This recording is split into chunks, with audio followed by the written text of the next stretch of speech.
I know that this looks or sounds very strange, and I know that a lot of people are afraid by this perspective, exactly like a lot of people were afraid by the internet and also were afraid by the World Wide Web. Nevertheless, I think that if we achieve, if we realize, if we build together this new layer, the collective intelligence will be much more powerful than it is now. So, you see, instead of uniform resource locators, and of course there will be always uniform resource locators, the web will always exist, okay? Like the internet will always exist, like the computers will always exist.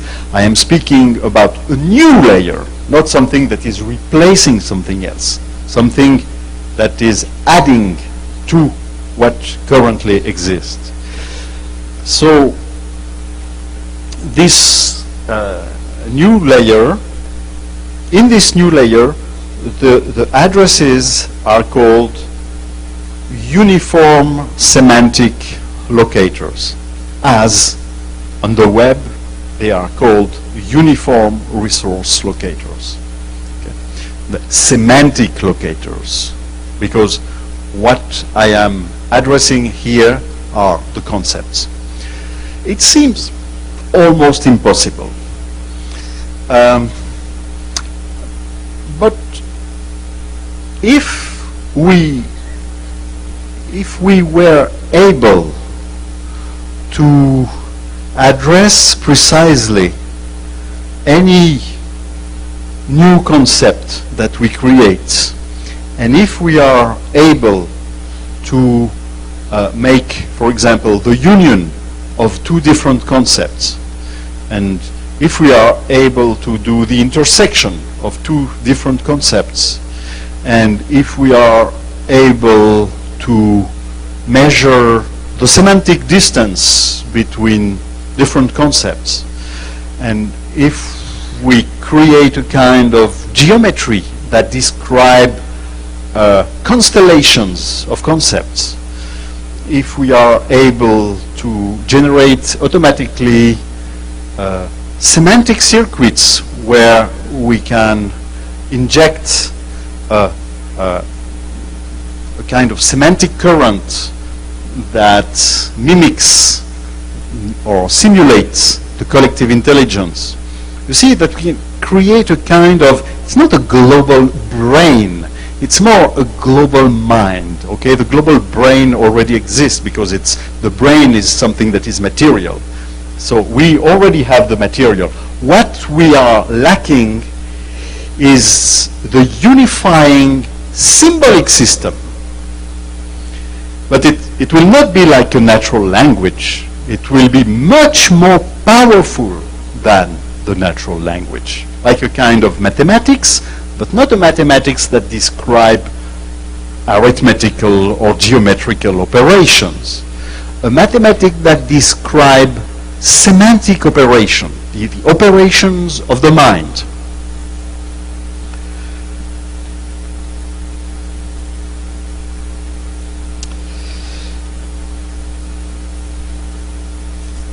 So now I am going to speak about what we will get from this new addressing system. I call this computational collective intelligence. Computational because collective intelligence is something that is very, very old, that already exists in the animal realm. Ants have collective intelligence, bees have collective intelligence, pack of wolves have collective intelligence, baboons have collective intelligence, humans have collective intelligence, and of course the human collective intelligence is much more powerful than the animal collective intelligence because of the language, okay? Because we are symbol manipulators.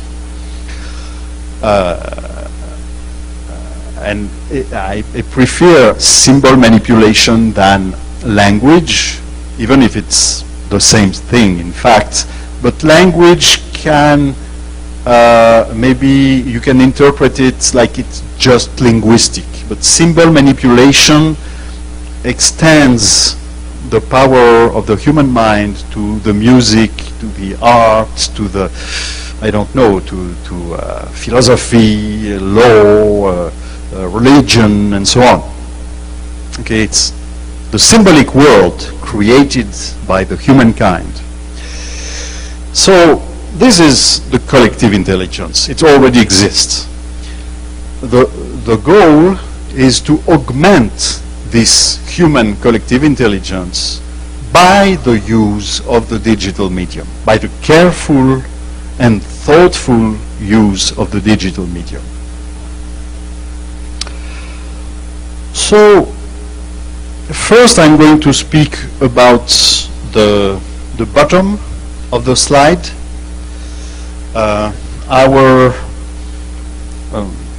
cortical intelligence, or our natural intelligence, works by the dialectic between our embodied sensory motor animal intelligence, what is called here the sensory motor personal data, the implicit knowledge. So a dialectic between this kind of intelligence and the discursive intelligence, the symbol manipulation. Because, of course, the symbol manipulation, the discursive thought, does not exist without an interaction with the sensory motor intelligence. Okay? It works always together. It does not exist without the other, okay, in the human mind. So, and thanks to this dialectic between implicit and explicit knowledge, between animal and symbolic knowledge, we are able to ask questions, to dialogue, to tell stories. No animal is telling stories. No animal is going to say, in 3 weeks I am going to go back in Canada, and so on. No, it's impossible. You cannot tell a story. But we tell stories all the time. It's this way that we describe our own personal and collective identities. So it is this world of questions, because you don't ask questions if you are not conscious that you don't know something. So we know that we don't know because we use language. Okay? We dialogue, so we recognize that someone else is thinking differently than we think, and we try to understand. This is dialogue. And we tell stories. Okay, we make connections between actors and actions and circumstances, semantic connections. We tell stories. So what we have to augment is this intelligence, the intelligence that is able to recognize its own ignorance, the intelligence that is able to dialogue, the intelligence that is able to tell stories. Okay. And this intelligence, we want to augment it with what we have now and what we didn't have earlier, the digital medium. And what is the digital medium? An extraordinary power of data recording and an extraordinary computing power. And now I'm going to the digital hypercortex, what is at the upper side of the slide.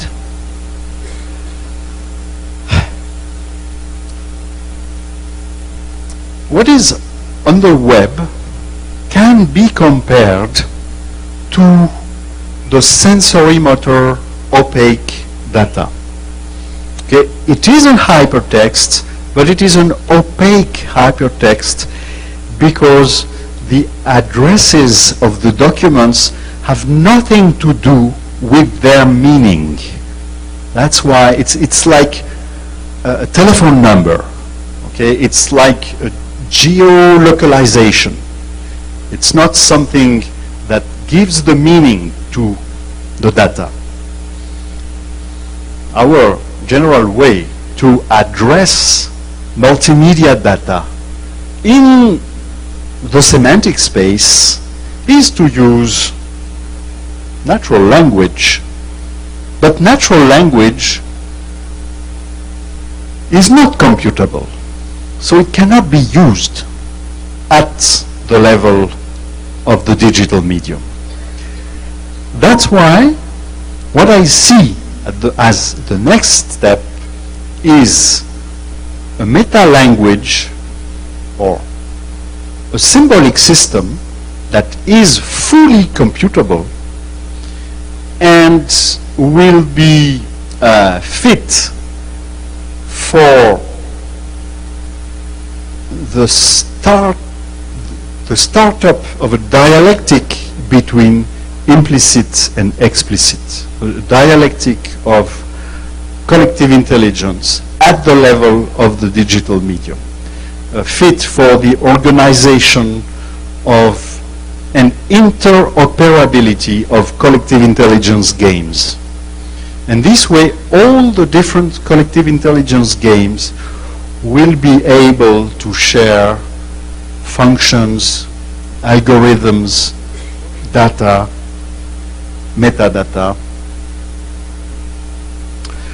And of course, the real engine of all this process of collective intelligence is the creative conversation. And as you can see on the slide, the creative conversation emerges from the cortical cognition and organizes the hypercortical cognition, and of course receives information from the hypercortical cognition and re-embody this information into the cortical cognition, and so on. It is a cycle.